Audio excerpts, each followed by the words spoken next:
Today, President Trump announced his pick to be the next Supreme Court justice. 53-year-old Brett Kavanaugh is a federal appeals court judge.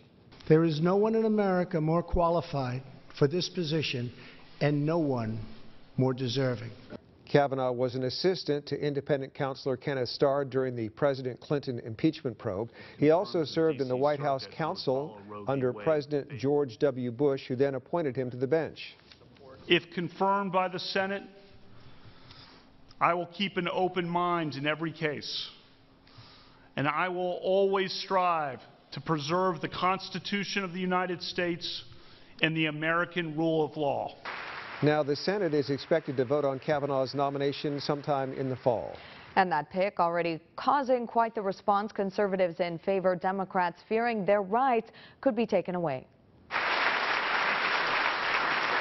A historic moment, President Donald Trump nominating Judge Brett Kavanaugh to the United States Supreme Court. Kavanaugh promising to keep an open mind. Conservatives like John Girardi with Right to Life of Central California applauding the pick, especially when it comes to speculated rulings on abortion legislation. It's not going to be some enormous attack on women's rights, on reproductive rights. Really, it just gives our state governments the ability to regulate abortion in a more reasonable manner that's consistent with the rest of the world.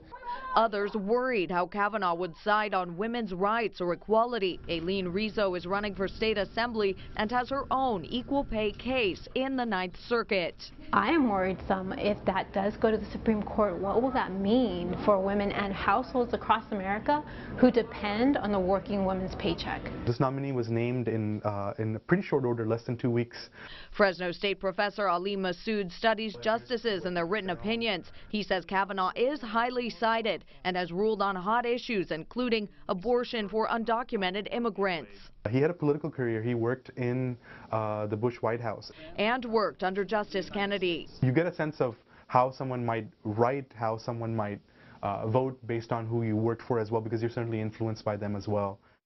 And Massoud believes Kavanaugh would fall to the right of Justice Gorsuch. And after the nomination, California Senator Kamala Harris took to Twitter tonight saying, quote, Supreme Court Justice nominee Judge Kavanaugh represents a direct and fundamental threat to the rights and health care of millions of Americans. I will oppose his nomination to the Supreme Court. Well,